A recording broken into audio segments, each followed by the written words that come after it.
Comme chaque matin, en forêt domaniale de Sarrebourg, Jonathan Fischbach constate les dégâts des ongulés sur les jeunes arbres. Sanglier qui est encore vermillé et fouillé. Les serres ont de nouveau tout arraché. Il va falloir qu'on envoie les ouvriers protégés parce que ces Douglas ils vont pas tenir longtemps. Celui-là il est mort, écorcé le trou, les racines à l'air. Depuis plusieurs années, les aléas climatiques fragilisent les forêts.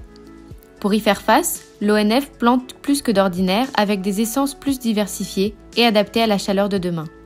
Un effort de plantation qui sera vain sans une régulation efficace de la présence du gibier en forêt qui voit sa population exploser ces dernières années. Le massif du Donon, sur lequel nous nous trouvons, est très connu dans toute la France pour son déséquilibre forêt-gibier. Depuis 30 ou 40 ans, on en parle parce qu'il y a beaucoup de cervidés, donc de cerfs et de chevreuils. Et donc, il y a un impact très fort sur notamment le sapin. Les dégâts de ces animaux sauvages sur les forêts s'observent à plusieurs niveaux. Le sanglier retourne le sol pour chercher des vers et fruits forestiers et déterre les plants. Les cerfs et chevreuils, eux, consomment les bourgeons et écorcent les troncs, les rendant vulnérables aux insectes. À terme, le risque pour les forêts est de perdre en biodiversité. Face à ces nombreuses problématiques, peu d'alternatives s'offrent aux forestiers. Malheureusement, l'engrillagement est la seule solution pour protéger une plantation efficacement. C'est cher, c'est pas esthétique, c'est pas une solution en soi.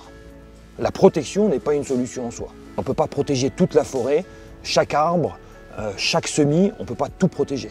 Engrillager une parcelle peut également avoir des conséquences sur la faune environnante. Les animaux peuvent entrer en collision avec le grillage en courant ou bien en volant. Pour observer les dégâts causés par les animaux sauvages, les équipes de recherche, développement et innovation de l'ONF ont développé des enclos-exclos dans lesquels ils comparent des carrés de parcelles protégées et non protégées. Alors en 2018, on avait une glandée comme celle-ci, c'est-à-dire qu'il y a des glands partout, le sol est recouvert de glands.